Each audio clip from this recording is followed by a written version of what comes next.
આજે આપણે કચ્છમાં આવી ગયા છીએ અને કચ્છનું આજે આપણે જે વ્હાઈટ રણ છે તે આપણે જોવાના છીએ. તમે જે જોઈ રહ્યા છો તે આ કચ્છનું સફેદ રણ છે અને કચ્છની અંદર તમે જ્યારે આવો ત્યારે આ વ્હાઈટ રણ જોવાનું ભૂલતા નહીં. અહીંયા તમે એન્ટ્રી કરશો એટલે ગાડી પાર્ક કરી અને ત્યાં એક મોટો એવો સેલ્ફી પોઈન્ટ બનાવવામાં આવેલો છે. આપણે તેની ઉપર ચડી ગયા છીએ અને કચ્છનું આ મનમોહક દ્રશ્ય આપણા કેમેરામાં કેદ કરી રહ્યા છીએ. તમે જે જોઈ રહ્યા છો તે સેલ્ફી પોઈન્ટ ઉપરથી આ કચ્છના દ્રશ્ય કેટલા સુંદર દેખાય છે તે તમે જુઓ. અને કચ્છનો આ વ્હાઈટ રણનો લુક મસ્ત એવો દેખાય છે. ચારેય બાજુ તમને અહીંયા વ્હાઈટ સફેદ જોવા મળે છે. આ સફેદ રણની મહત્ત્વ એ છે કે આ બધું મીઠું જ છે. અહીંયા જ્યારે ચોમાસામાં પાણી આવે છે ત્યારે તે પાણી અહીંયા રોકાઈ જાય છે અને બાકીનું પાણી જે વયું જાય છે અને પછી જે આ પાણી સુકાય છે એટલે તે અહીંયા મીઠું બની જાય છે. એટલે અહીંયા વ્હાઈટ લાગે છે.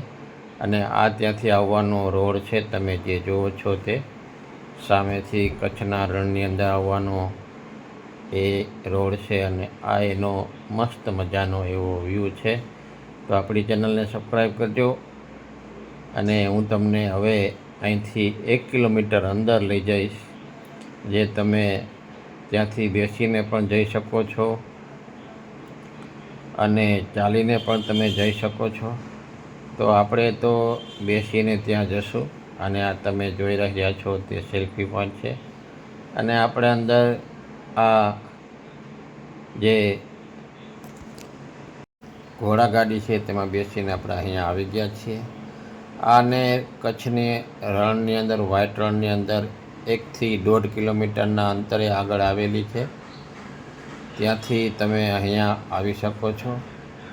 અને ઘોડાવાળા એમનું ચાર્જ એ લોકો 1000 રૂપિયા કહેશે, પણ આપણે માર્જિન કરવાનું એટલે આપણને સસ્તું પડશે. અને જો તમારી સાથે 4-5 જણા હો તો પછી 200 રૂપિયા તો તે લોકો લેશે જ. હવે આ તમે કચ્છના રણનો જે વ્યૂ છે તેનો લુક ઉઠાવો. જો કેવો મસ્ત એવો લાગે છે. ચારેય બાજુ મીઠું જ છે અને જે નીચે ધૂળ છે, માટી જામી ગઈ છે, તેની માથે આ પાણી રાખવાથી તે જામી જવાથી પછી આ કચ્છનું રણ બને છે. આપણી ચેનલને સબસ્ક્રાઈબ કરજો.